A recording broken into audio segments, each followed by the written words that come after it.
नमस्कार प्यारे विद्यार्थियों। अज असी 9वीं जमात वास्ते साइंस विषय की सैकंड वीडियो लैके जिहड़े हाजिर होए हां। साडे साइंस विषय का टॉपिक सी साडे आले दुआले दे पदार्थ ते इस विच असी पहली वीडियो दे विच पढ़ चुके सी कि पदार्थ की है। ठीक है जी, पदार्थ के भौतिक स्वरूप की ने और पदार्थ किस चीज तो बनया हुंदा है, पदार्थ के की गुण ने। और उस लड़ी दे विच असी अज एक नवी चीज पढ़न जा रहे हैं। टॉपिक का नाम है पदार्थ दीयां अवस्थावां।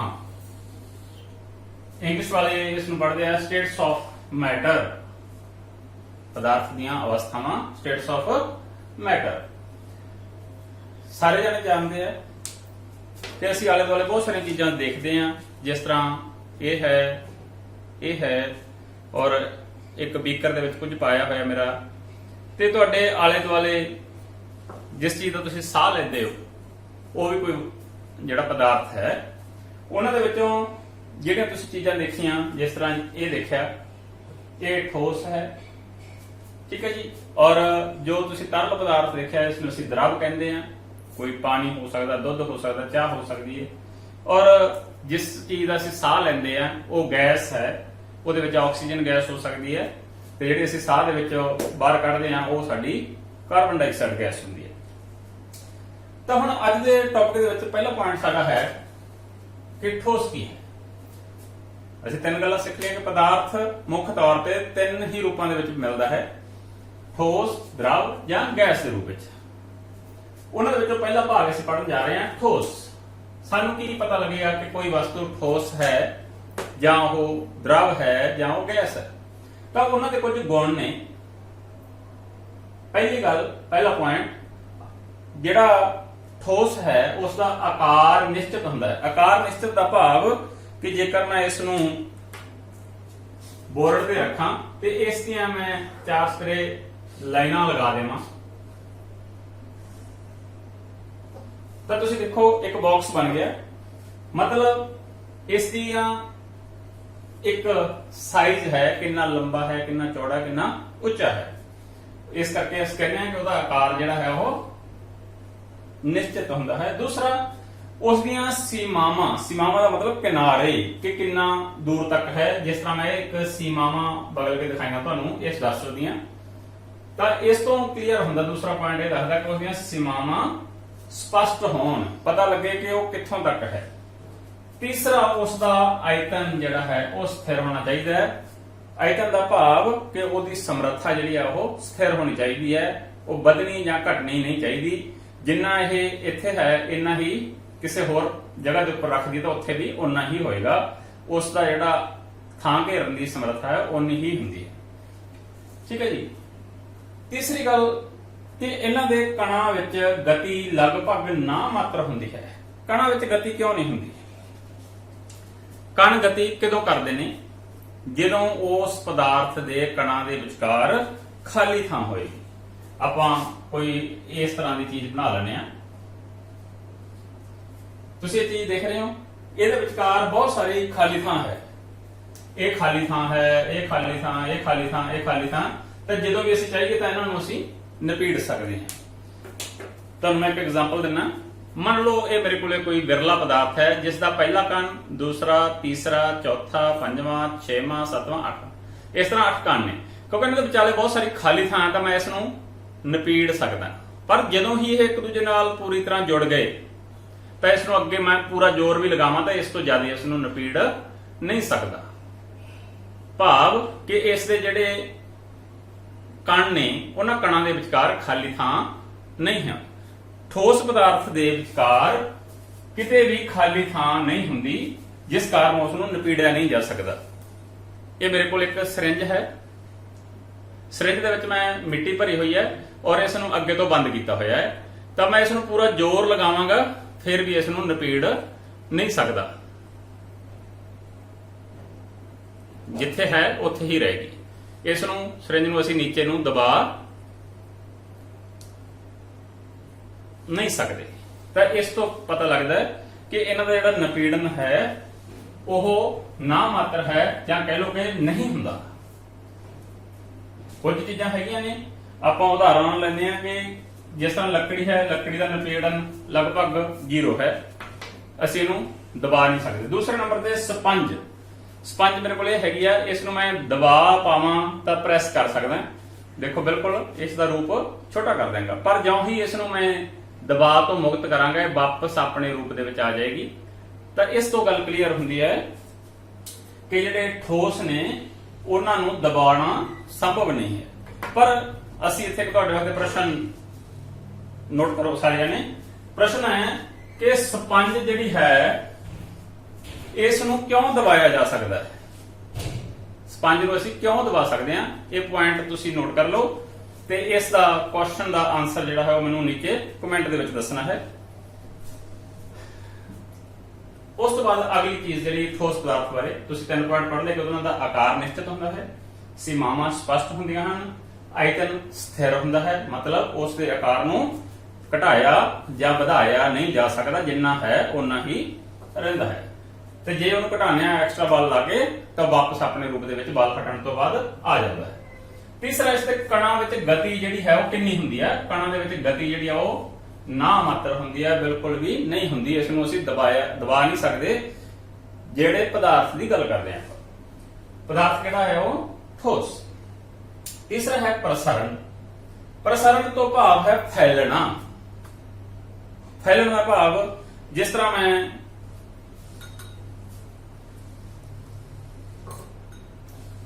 ਕੱਲ ਇੱਕ ਪਦਾਰਥ ਪਾਇਆ ਸੀਗਾ, ਇਹਦੇ ਵਿੱਚ ਰੰਗ ਪਾਇਆ ਸੀ ਪਾਣੀ ਦੇ ਵਿੱਚ, ਤਾਂ ਤੁਸੀਂ ਦੇਖੋ ਕਿ ਰੰਗ ਜਿਹੜਾ ਹੈ ਉਹ ਸਾਰੇ ਪਾਣੀ ਦੇ ਵਿੱਚ ਘੁਲ ਗਿਆ। ਠੀਕ ਹੈ ਜੀ।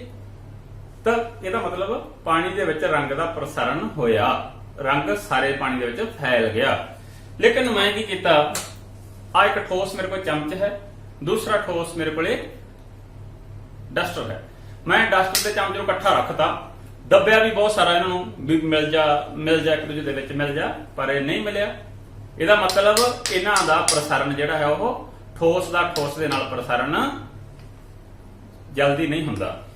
ਲੇਕਿਨ ਪ੍ਰਸਰਣ ਇੱਕ ਸਥਿਤੀ ਵਿੱਚ ਹੋ ਸਕਦਾ ਹੈ। ਉਹ ਕਿਹੜੀ ਸਥਿਤੀ ਹੈ? ਕਿ ਜਦੋਂ ਅਸੀਂ ਇਸ ਨੂੰ ਬਹੁਤ ਹੀ ਉੱਚ ਤਾਪ ਤੇ ਗਰਮ ਕਰਦੇ ਹਾਂ। ਤੁਸੀਂ ਸੁਣਿਆ ਹੋਣਾ ਕਿ ਤੁਹਾਡੀਆਂ ਮੰਮੀਆਂ ਗਹਿਣੇ ਬਣਵਾਉਣ ਵਾਸਤੇ ਜਾਂਦੀਆਂ ਨੇ, ਠੀਕ ਹੈ, ਤਾਂ ਉੱਥੇ ਕੀ ਕਰਦਾ ਸੁਨਿਆਰਾ ਸੋਨੇ ਦੇ ਵਿੱਚ ਤਾਂਬਾ ਮਿਲਾ ਦਿੰਦਾ ਹੈ। ਤਾਂਬਾ ਵੀ ਠੋਸ ਪਦਾਰਥ ਹੈ, ਸੋਨਾ ਵੀ ਠੋਸ ਪਦਾਰਥ ਹੈ, ਪਰ ਉਹ ਵਿੱਚ ਮਿਲ ਕੇ ਪਤਾ ਨਹੀਂ ਲੱਗਦਾ, ਬਿਲਕੁਲ ਇੱਕ ਦੂਜੇ ਦੇ ਵਿੱਚ ਘੁਲ ਮਿਲ ਜਾਂਦੇ ਆ। ਕਿਉਂ?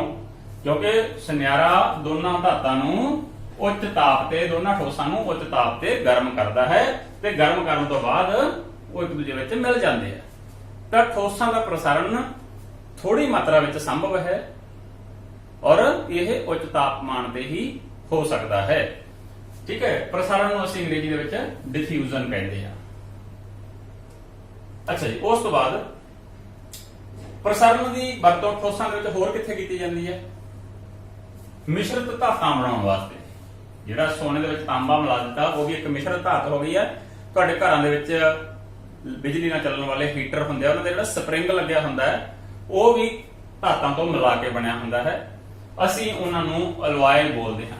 ਅਲੋਏ ਮਿਸ਼ਰਤ ਧਾਤ ਯਾਨੀ ਕਿ ਅਲੋਏ ਹੁੰਦੀ ਹੈ, ਤਾਂ ਉਹਨਾਂ ਨੂੰ ਵੀ ਅਸੀਂ ਇਸੇ ਵਿਧੀ ਨਾਲ ਤਿਆਰ ਕਰਦੇ ਹਾਂ। ਇੱਕ ਮੈਟਲ ਨੂੰ ਪਿਘਲਾ ਕੇ ਦੂਜੀ ਮੈਟਲ ਦੇ ਵਿੱਚ ਮਿਕਸ ਕਰ ਦਿੰਦੇ ਹਾਂ, ਤਾਂ ਉਸ ਮਿਕਸ ਹੋਣ ਦੇ ਤਰੀਕੇ ਨੂੰ ਬੋਲਦੇ ਆ ਪ੍ਰਸਾਰਣ ਕਰਨਾ। ਠੀਕ ਹੈ ਜੀ। ਤੀਸਰਾ ਹੈ ਨਪੀੜਨ। ਨਪੀੜਨ ਜਿਹੜਾ ਹੈ ਉਹ ਠੋਸਾਂ ਦੇ ਵਿੱਚ ਨਾ ਮਾਤਰ ਹੁੰਦਾ ਹੈ, ਲਗਭਗ ਨਹੀਂ ਹੁੰਦਾ। ਜਿੰਨਾ ਵੀ ਅਸੀਂ ਦਬਾਅ ਪਾਉਂਦੇ ਹਾਂ ਠੋਸਾਂ ਦੇ ਆਕਾਰ ਦੇ ਵਿੱਚ ਕੋਈ ਬਦਲਾਅ ਨਹੀਂ ਆਉਂਦਾ ਹੈ, ਨਾ ਇਹਨਾਂ ਨੂੰ ਅਸੀਂ ਦਬਾ ਕੇ ਛੋਟਾ ਕਰ ਸਕਦੇ ਹਾਂ। ਪਰ ਕੁਝ ਕੁ ਠੋਸ ਹੈ, ਜਿਸ ਤਰ੍ਹਾਂ ਮੈਂ ਤੁਹਾਨੂੰ ਦੱਸਿਆ ਸੀ ਕਿ ਆ ਸਾਡੇ ਕੋਲੇ ਠੋਸ ਹੈ, ਇਹ ਪਤਾ ਵੀ ਲੰਬਾ ਚੌੜਾ ਉੱਚਾ ਕਿੰਨਾ ਹੈ, ਲੇਕਿਨ ਇਸ ਨੂੰ ਅਸੀਂ ਕੁਝ ਹੱਦ ਤੱਕ ਦਬਾ ਸਕਦੇ ਹਾਂ। ਤੁਹਾਡੇ ਵਾਸਤੇ ਇਹ ਕੁਐਸਚਨ ਹੈ ਕਿ ਇਸ ਨੂੰ ਕਿਉਂ ਦਬਾਇਆ ਜਾ ਸਕਦਾ ਹੈ।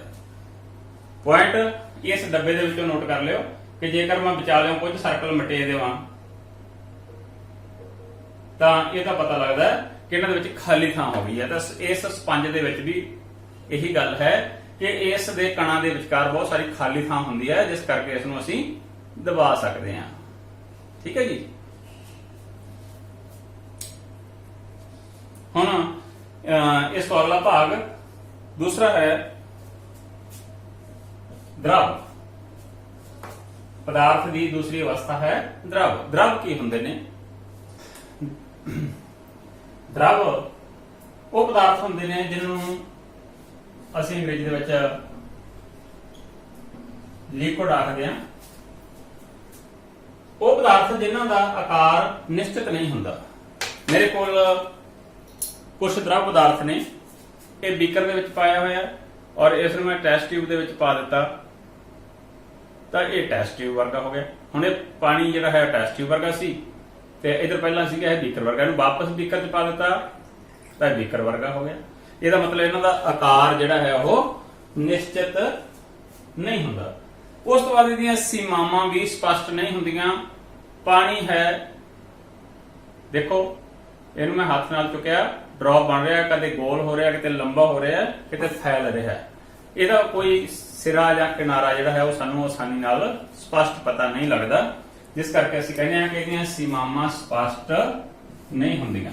ਆਕਾਰ ਨਿਸ਼ਚਿਤ ਨਹੀਂ ਹੁੰਦਾ, ਸੀਮਾਵਾਂ ਵੀ ਸਪਸ਼ਟ ਨਹੀਂ ਹੁੰਦੀਆਂ। ਪਰ ਇਹਨਾਂ ਵਿੱਚ ਇੱਕ ਖਾਸ ਚੀਜ਼ ਇਹ ਹੈਗੀ ਹੈ ਕਿ ਜਿਹੜਾ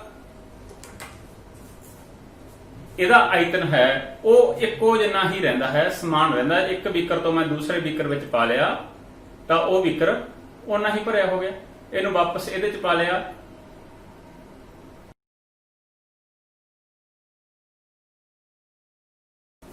ਇਹਦਾ ਆਇਤਨ ਜਿਹੜਾ ਹੈ ਉਹ ਸਥਿਰ ਹੁੰਦਾ ਹੈ, ਨਾ ਇਹ ਵੱਧਦਾ ਹੈ ਨਾ ਇਹ ਘਟਦਾ ਹੈ, ਪਰ ਇਹਨੂੰ ਕੁਝ ਹੱਦ ਤੱਕ ਦਬਾਇਆ ਜਾ ਸਕਦਾ ਹੈ। ਅੱਗੇ ਆਪਾਂ ਪੜ੍ਹਦੇ ਹਾਂ ਇਹਦੇ ਬਾਰੇ। ਠੋਸਾਂ ਦੇ ਮੁਕਾਬਲੇ ਜਿਹੜੀ ਗਤੀ ਹੈ, ਇਹਦੇ ਕਣ ਨੇ ਜਿਹੜੇ ਉਹ ਇੱਕ ਜਗ੍ਹਾ ਤੋਂ ਦੂਸਰੀ ਜਗ੍ਹਾ ਤੇ ਆਸਾਨੀ ਨਾਲ ਜਾ ਸਕਦੇ ਆ। ਆਪਾਂ ਇਸ ਦੀ ਉਦਾਹਰਨ ਵੀ ਲਵਾਂਗੇ, ਨਾਲ ਐਕਟੀਵਿਟੀ ਵੀ ਕਰਾਂਗੇ।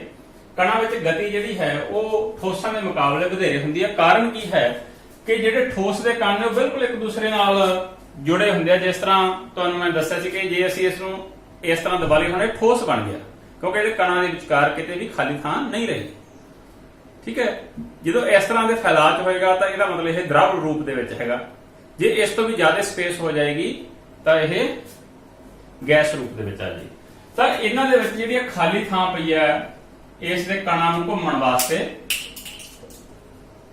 ਠੀਕ ਹੈ ਜੀ, ਤਾਂ ਇਹ ਖਾਲੀ ਥਾਂ ਹੀ ਵਜ੍ਹਾ ਹੈ ਕਿ ਜਿਹੜੇ ਠੋਸ ਦੇ ਮੁਕਾਬਲੇ ਦ੍ਰਵ ਦੇ ਕਣ ਵਧੇਰੇ ਗਤੀ ਕਰ ਸਕਦੇ ਆ।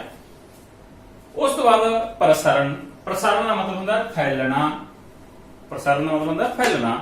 ਇਹਦੀ ਆਪਾਂ ਪਹਿਲਾਂ ਇੱਕ ਐਕਟੀਵਿਟੀ ਕਰਦੇ ਹਾਂ। ਮੇਰੇ ਕੋਲੇ ਸਭ ਤੋਂ ਪਹਿਲਾਂ ਆਪਾਂ ਇੱਕ ਪੁਆਇੰਟ ਦੇਖਦੇ ਹਾਂ ਕਿ ਪ੍ਰਸਾਰਣ ਜਿਹੜਾ ਠੋਸ, ਦ੍ਰਵ ਅਤੇ ਗੈਸ ਤਿੰਨੋਂ ਹੀ ਦ੍ਰਵ ਦੇ ਵਿੱਚ ਪ੍ਰਸਾਰਣ ਕਰ ਸਕਦੇ ਆ। ਮੇਰੇ ਕੋਲੇ 3 ਟੈਸਟ ਟਿਊਬਾਂ ਨੇ, ਇਹਨਾਂ ਦੇ ਵਿੱਚ ਪਾਣੀ ਪਾਇਆ ਹੋਇਆ। ਪਾਣੀ ਕੀ ਹੈ? ਸਾਡਾ ਦ੍ਰਵ ਹੈ। ਮੈਂ ਇਸ ਦੇ ਵਿੱਚ ਇੱਕ ਠੋਸ ਪਦਾਰਥ ਜਿਹੜਾ ਹੈ ਨਮਕ ਟਾਈਪ, ਜਿਹਨੂੰ ਅਸੀਂ ਪੋਟਾਸ਼ੀਅਮ ਪਰਮੈਂਗਨੇਟ ਕਹਿੰਦੇ ਆ, ਇਸ ਦੀ ਇੱਕ ਚੁਟਕੀ ਜਿਹੜੀ ਹੈ ਉਹ ਇਹਦੇ ਵਿੱਚ ਪਾਉਣਾ। ਠੀਕ ਹੈ ਜੀ, ਇਹ ਠੋਸ ਹੈ। ਪਹਿਲੀ ਟੈਸਟ ਟਿਊਬ ਦੇ ਵਿੱਚ ਮੈਂ, ਤੁਸੀਂ ਦੇਖੋ, ਪਾਇਆ ਸੀ ਮੈਂ ਇਸ ਨੂੰ ਉੱਪਰ, ਲੇਕਿਨ ਇਹ ਪੂਰੀ ਦੀ ਪੂਰੀ ਪਾਣੀ ਦੀ ਜਿਹੜੀ ਪਰਖ ਨਲੀ ਹੈ ਉਸ ਦੇ ਵਿੱਚ ਘੁਲ ਗਿਆ। ਤਾਂ ਇਹਦਾ ਮਤਲਬ ਠੋਸ ਦਾ ਪ੍ਰਸਾਰਣ ਦ੍ਰਵ ਦੇ ਵਿੱਚ ਆਸਾਨੀ ਨਾਲ ਹੋ ਸਕਦਾ ਹੈ। ਦੂਸਰਾ, ਮੇਰੇ ਕੋਲ ਇੱਕ ਕਟੋਰੀ ਦੇ ਵਿੱਚ ਦੁੱਧ ਹੈ, ਥੋੜਾ ਜਿਹਾ। ਦੁੱਧ ਕੀ ਹੈ? ਦ੍ਰਵ। ਯਾਨੀ ਕਿ ਸਾਡੀ ਦੂਸਰੀ ਐਗਜ਼ਾਮਪਲ, ਪਹਿਲਾਂ ਅਸੀਂ ਦੇਖਿਆ ਪ੍ਰਸਾਰਣ ਠੋਸ ਜਿਹੜਾ ਹੈ ਉਹ ਦ੍ਰਵ ਦੇ ਵਿੱਚ ਪ੍ਰਸਾਰਣ ਕਰ ਸਕਦਾ, ਫੈਲ ਸਕਦਾ। ਦੂਸਰਾ, ਦ੍ਰਵ 'ਚ ਫੈਲ ਸਕਦਾ। ਅਸੀਂ ਪਹਿਲਾਂ ਪੜ੍ਹਿਆ ਸੀ ਕਿ ਠੋਸ ਦੇ ਵਿੱਚ ਆਸਾਨੀ ਨਾਲ ਨਹੀਂ ਫੈਲ ਸਕਦਾ। ਦੂਸਰੀ ਟੈਸਟ ਟਿਊਬ ਦੇ ਵਿੱਚ ਮੈਂ ਇੱਕ ਡ੍ਰੌਪ ਪਾਇਆ, ਤੁਸੀਂ ਦੇਖੋ ਕਿ ਇਹ ਨੀਚੇ ਵੱਲ ਨੂੰ ਜਾ ਰਿਹਾ ਹੈ।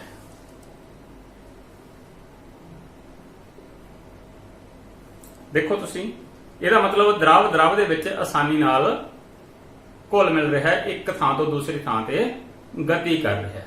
ਤਾਂ ਇਹਦਾ ਮਤਲਬ ਇਹ ਦੂਸਰੀ ਚੀਜ਼ ਦਾ ਪ੍ਰਸਾਰਣ ਵੀ ਹੋ ਗਿਆ।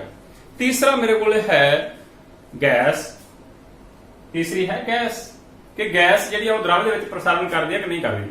ਮੇਰੇ ਕੋਲ ਇੱਕ ਖਾਲੀ ਰਿਫਲ ਹੈ ਔਰ ਮੈਂ ਆਪਣੇ ਮੂੰਹ ਦੇ ਰਾਹੀਂ ਇਹਦੇ ਵਿੱਚ ਫੂਕ ਮਾਰਦਾ। ਤੁਹਾਨੂੰ ਬੁਲਬੁਲੇ ਸੁਣਾਈ ਦਿੰਦੇ ਹੋਣਗੇ, ਜਾਂ ਇਸ ਨੂੰ ਮੈਂ ਬਾਹਰ ਅਲੱਗ ਕੱਢ ਦਿੰਦਾ।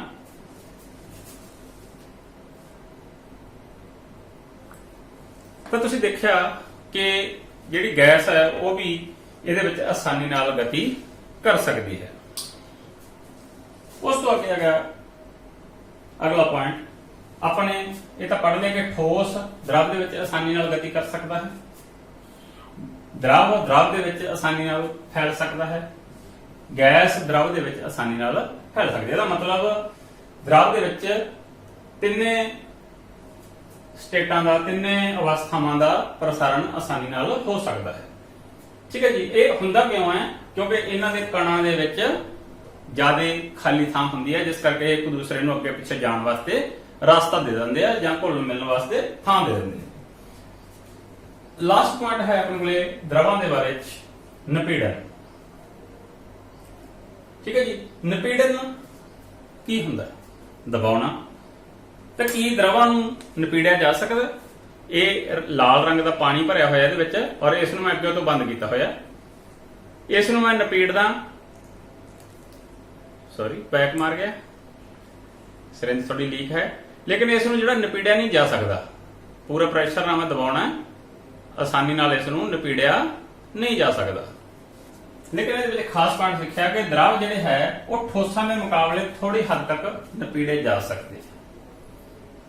ਹੁਣ ਤੁਹਾਡੇ ਵਾਸਤੇ ਇੱਕ ਪ੍ਰਸ਼ਨ ਬਣਦਾ ਹੈ ਕਿ ਮੱਛੀਆਂ ਜਿਹੜੀਆਂ ਨੇ ਜਾਂ ਜਲ ਜੀਵ ਜਿਹੜੇ ਨੇ ਉਹ ਪਾਣੀ ਦੇ ਵਿੱਚ ਰਹਿੰਦੇ ਆ, ਤਾਂ ਉਹ ਆਪਣਾ ਸਾਹ ਜਿਹਦੇ ਵਾਸਤੇ ਸਾਨੂੰ ਕਿ ਹਵਾ ਦੀ ਲੋੜ ਆ, ਉਹ ਕਿੱਥੋਂ ਪ੍ਰਾਪਤ ਕਰਦੇ ਆ, ਔਰ ਉਹ ਉੱਥੇ ਤੱਕ ਪਹੁੰਚਦਾ ਕਿਵੇਂ ਹੈ? ਠੀਕ ਹੈ ਜੀ। ਮੈਨੂੰ ਇਸ ਪ੍ਰਸ਼ਨ ਦਾ ਉੱਤਰ ਤੁਸੀਂ ਕਮੈਂਟ ਦੇ ਵਿੱਚ ਲਿਖ ਕੇ ਦੇਣਾ। ਇਸ ਤੋਂ ਅਗਲਾ ਭਾਗ ਹੈ ਸਾਡਾ ਗੈਸ। ਗੈਸ ਕੀ ਹੁੰਦੀ ਹੈ? ਗੈਸ ਉਹ ਪਦਾਰਥ ਹਨ ਜਿਨ੍ਹਾਂ ਦਾ ਆਕਾਰ ਨਿਸ਼ਚਿਤ ਨਹੀਂ ਹੁੰਦਾ। ਠੀਕ ਹੈ ਜੀ। ਸਾਡੇ ਕੋਲ ਗੈਸ ਦੀਆਂ ਐਗਜ਼ਾਮਪਲਾਂ ਹੈਗੀਆਂ ਨੇ। ਅਸੀਂ ਹਵਾ ਨੂੰ ਦੇਖਦੇ, ਚਾਰ ਚੁਫੇਰੇ ਸਾਡੇ ਫੈਲੀ ਹੋਈ ਹੈ, ਲੇਕਿਨ ਉਸ ਨੂੰ ਅਸੀਂ ਗੁਬਾਰੇ ਦਾ ਆਕਾਰ ਦੇ ਦਿੱਤਾ, ਇਸ ਨੂੰ ਗੁਬਾਰੇ ਦੇ ਵਿੱਚ ਭਰਿਆ ਤਾਂ ਇਸ ਦਾ ਆਕਾਰ ਗੁਬਾਰੇ ਵਰਗਾ ਹੋ ਗਿਆ, ਪਰ ਇਹਦਾ ਆਪਣਾ ਕੋਈ ਆਕਾਰ ਜਿਹੜਾ ਹੈ ਉਹ ਨਿਸ਼ਚਿਤ ਨਹੀਂ ਹੈ। ਪਤਾ ਨਹੀਂ ਹੈ ਕਿ ਇਹ ਕਿਸ ਟਾਈਪ ਦੀ ਹੋਏਗੀ, ਕਿਸ ਜਗ੍ਹਾ ਤੇ ਕਿਸ ਆਕਾਰ ਦੀ ਹੋਏਗੀ। ਇਸ ਦੀਆਂ ਸੀਮਾਵਾਂ ਵੀ ਸਪਸ਼ਟ ਨਹੀਂ ਹੁੰਦੀਆਂ। ਸਾਨੂੰ ਨਹੀਂ ਪਤਾ ਕਿ ਹਵਾ ਇੱਥੋਂ ਤੱਕ ਹੈ ਜਾਂ ਉਧਰ ਤੱਕ ਹੈ, ਕੁਝ ਨਹੀਂ ਪਤਾ। ਤੀਸਰਾ ਹੈ, ਇਸ ਦਾ ਆਇਤਨ ਵੀ ਸਥਿਰ ਨਹੀਂ ਹੁੰਦਾ। ਠੀਕ ਹੈ ਜੀ। ਆਇਤਨ ਸਥਿਰ ਨਹੀਂ ਹੁੰਦਾ। ਇਸ ਦੇ ਉਦਾਹਰਨ ਆਪਾਂ ਕੁਝ ਲੈਨੇ ਆ। ਆਕਸੀਜਨ, LPG ਦਾ ਮਤਲਬ द्रवित ਪੈਟਰੋਲੀਅਮ ਗੈਸ। ਆਕਸੀਜਨ ਤੁਸੀਂ ਸਾਰੇ ਜਾਣੇ ਜਾਣਦੇ ਹੋ ਸਾਹ ਲੈਣ ਵਾਸਤੇ, ਔਰ ਕਾਰਬਨ ਡਾਈਆਕਸਾਈਡ ਜਿਹੜੀ ਸਾਹ ਰਾਹੀਂ ਬਾਹਰ ਕੱਢਦੇ ਆ। ਇਹਨਾਂ ਦੇ ਸਾਨੂੰ ਸਿਲੰਡਰ ਮਿਲਦੇ ਆ। ਕਿੰਨੀ ਸਾਰੀ ਗੈਸ ਹੁੰਦੀ ਹੈ, ਉਹਨਾਂ ਨੂੰ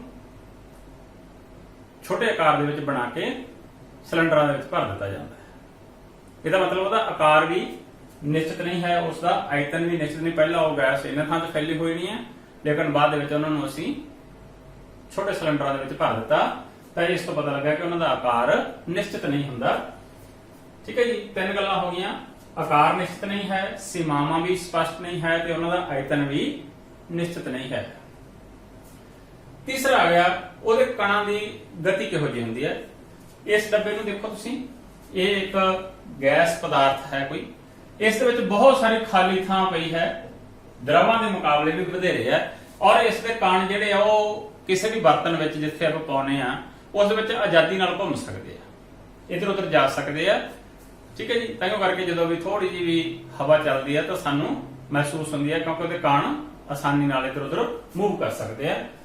ਇਸ ਦੀ ਜਿਹੜੀ ਕਣਾਂ ਦੀ ਗਤੀ ਆ ਉਹ ਵਧੇਰੇ ਹੁੰਦੀ ਹੈ। ਕਾਰਨ ਕੀ ਹੈ ਕਿ ਇਹਦੇ ਕਣ ਜਿਹੜੇ ਆ ਉਹ ਆਸੇ-ਪਾਸੇ ਜਗ੍ਹਾ ਹੋਣ ਕਾਰਨ, ਖਾਲੀ ਥਾਂ ਹੋਣ ਕਾਰਨ ਘੁੰਮਣ ਫਿਰਨ ਲਈ ਸੁਤੰਤਰ ਹੁੰਦੇ ਨੇ। ਅਗਲਾ ਹੈ ਪ੍ਰਸਾਰਣ। ਪ੍ਰਸਾਰਣ ਦਾ ਮਤਲਬ, ਪ੍ਰਸਾਰਣ ਵਾਸਤੇ ਇੱਕ ਸ਼ਬਦ ਹੋਰ ਵੀ ਹੈ, ਵਿਸਰਣ। ਵਿਸਰਣ। ਠੀਕ ਹੈ ਜੀ। ਅੰਗਰੇਜ਼ੀ ਚ ਤੁਸੀਂ ਜਾਣਦੇ ਹੋ, ਇਸ ਨੂੰ ਡਿਫਿਊਜ਼ਨ ਕਹਿੰਦੇ ਆ। ਗੈਸ ਦਾ ਦੂਸਰੀ ਕਿਸੇ ਗੈਸ ਨਾਲ ਪ੍ਰਸਾਰਣ ਬਹੁਤ ਜਲਦੀ ਹੁੰਦਾ ਹੈ। ਇੱਕ ਗੈਸ ਦੂਸਰੀ ਗੈਸ ਦੇ ਵਿੱਚ ਝੱਟ ਦੇ ਵਿੱਚ ਰਲ ਜਾਂਦੀ ਹੈ। ਆਪਾਂ ਆਕਸੀਜਨ ਦਾ ਸਾਹ ਲੈਂਦੇ ਆ ਔਰ ਬਾਹਰ ਕਾਰਬਨ ਡਾਈਆਕਸਾਈਡ ਕੱਢਦੇ ਆ, ਤਾਂ ਸਾਡੀ ਜਿਹੜੀ ਕਾਰਬਨ ਡਾਈਆਕਸਾਈਡ ਆ ਉਹ ਬਿੰਦ 'ਚ ਹੀ ਵਾਤਾਵਰਣ ਦੀਆਂ ਬਾਕੀ ਗੈਸਾਂ ਦੇ ਵਿੱਚ ਰਲ ਜਾਂਦੀ ਹੈ। ਥੋੜੀ ਦੇਰ ਦੇ ਵਿੱਚ ਹੀ ਉਹ ਸਾਰੀਆਂ ਗੈਸਾਂ ਦੇ ਵਿੱਚ ਮਿਲ ਜਾਂਦੀ ਹੈ। ਔਰ ਉਸ ਤੋਂ ਬਾਅਦ ਹੈ ਨਿਪੀੜਨ। ਨਿਪੀੜਨ ਜਿਹੜਾ ਹੈ ਉਹ ਤੁਸੀਂ ਪਹਿਲਾਂ ਪੜਿਆ ਕਿ ਠੋਸਾਂ ਦਾ ਨਿਪੀੜਨ ਜਿਹੜਾ ਉਹ ਆਸਾਨੀ ਨਾਲ ਨਹੀਂ ਹੋ ਸਕਦਾ। ਠੀਕ ਹੈ ਜੀ। ਉਸ ਤੋਂ ਬਾਅਦ ਤੁਸੀਂ द्रवां बारे पढ़िया कि द्रवां विचकार थोड़ी बहुत स्पेस इस करके उन्हां दा थोड़ा जिहा नपीड़न हो सकदा सी, लेकिन जदों वो ठोस रूप धारण कर जाते उस तो अगे उन्हां दा नपीड़न नहीं हो सकदा। तीसरा साडे कोले है गैस, इस विच हवा है और इस नूं मैं अगे बंद कीता होया है कि गैसां दा नपीड़न हो सकदा जां नहीं। तुसीं इस नूं ध्यान नाल वेखना। मैं इस नूं दबाया, देखो सिरिंज किन्नी पिछे चली गई। ठीक है, मैं इस दे जिहड़े मार्क आ तुहाडे वल कर दिंदा, किन्नी मैं दबाना और जदों मैं छड्ड दित्ता इस नूं तां वापस अपनी थां ते आ गई। तो इसका मतलब इस नूं मैं दबाव नाल नपीड़ सकदा। गैस का आयतन जिहड़ा है वो घटाया जां वधाया जा सकदा है। ठीक है जी, तो असीं ये भी पढ़िया कि जिहड़ा नपीड़न है गैसां दा वो सब तो अधिक हुंदा है।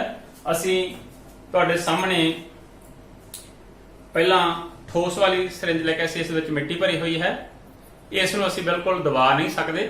ठीक है जी, मैं बहुत दबाव पाउण दी कोशिश की। दूसरे नंबर ते साडे कोई द्रव वाली सी लाल रंग दी, इस नूं असीं थोड़ा जिहा दबा सकते हैं पर ना मात्र, लगभग ठोस वर्गी ही है। और तीसरी साडे कोई सिरिंज सी जिहड़ी ओह गैस वाली सी, इस नूं असीं किन्ना दबा सकते हैं, लेकिन जो ही छड्डदे हां तां वापस अपनी जगह ते चली जाती है। इहदा मतलब गैसां विच नपीड़न बहुत ज्यादा हुंदा है। हुण तुहाडे वास्ते एक सवाल है इस गैस के संबंध च कि तुहाडे घरे जदों तुहाडी मम्मी कोई खाना बनाउंदी है जां घर दे विच कड़ाह प्रसाद बनदा जां कोई होर स्वादिष्ट पकवान बनदे आ, तां तुसीं किते भी घर दे विच घुंमदे हुंदे हो तां तुहानूं पता लग जांदा कि अज किचन दे विच कुछ ना कुछ नवां बन रिहा है। तां ओह जिहड़ी सुगंधी है, भोजन की स्मैल है, वो तुहाडे तक किवें पहुंचदी है, इसका जिहड़ा आंसर है तुसीं मैनूं कमेंट दे विच दसना है। ये तुहाडे वास्ते प्रश्न है लास्ट दे विच। देखदे हां कि तुहानूं इस टॉपिक दे विच की समझ आएगा। और इस दे नाल ही विद्यार्थियों अज की अपनी जी वीडियो खत्म होंदी है। आगे असी पदार्थ दीआं अवस्थावां उपर वातावरण के प्रभाव जिहड़े है उन्हां बारे पढ़ांगे कि तापमान दा, दबाव दा, जां पदार्थ एक थां तो दूसरी यानी कि ठोस तो द्रव जां द्रव तो गैस विच किवें बदलदे आ ते उन्हां नूं कहिंदे की है, वो सारा असीं पढ़ांगे।